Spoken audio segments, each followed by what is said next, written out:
Frédéric Coudon se dit effondré. La zone sur laquelle il travaille ici sur la rivière d'Auray est l'un des 7 secteurs du Morbihan fermés pour cause de contamination.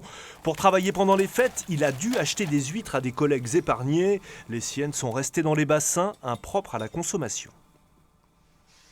On est 150 entreprises sur le carreau. Nous, on sait que notre activité va être au ralenti jusqu'à la fin de notre saison. Quand notre image s'est écorné, mais qu'on aura du mal à reconquérir nos parts de marché. Et il faut absolument l'aide de l'État puisqu'on est vraiment victime de cette situation. Il y a 20 ans, c'était les Ricards. Ce midi, Frédéric a retrouvé des collègues à la section Conchilicole. Réunion de crise pour lister les doléances, demande d'indemnisation, de réponse surtout sur l'origine de la contamination qui n'est pas la première.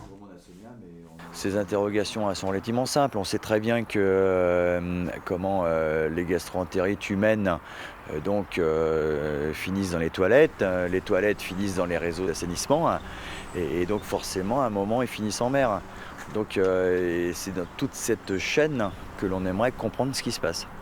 Alors si sur l'assainissement collectif, la communauté de communes d'Auray-Quiberon ne s'exprime pas, la préfecture souligne que des contrôles sont en cours, que des investissements ont déjà été réalisés, qu'il faudra accélérer les calendriers, même chose pour les assainissements individuels.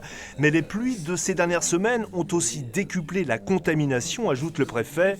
L'état de catastrophe naturelle a été demandé. Il ne s'agit pas d'apporter une réponse ponctuelle, c'est bien, mais ce n'est pas suffisant. La réponse, c'est la réponse dans la durée. Donc c'est effectivement de traiter au fond le problème sur les réseaux d'assainissement individuels et collectifs, mais aussi sur des zones tampons et aussi, et j'ajoute, vraiment sur la recherche. Recherche scientifique pour mieux détecter et traiter le norovirus. En attendant, rappellent les ostréiculteurs, toutes les huîtres potentiellement touchées ont été retirées de la vente. Les coquillages qu'on trouve aujourd'hui sur les étals sont en revanche issus de zones épargnées.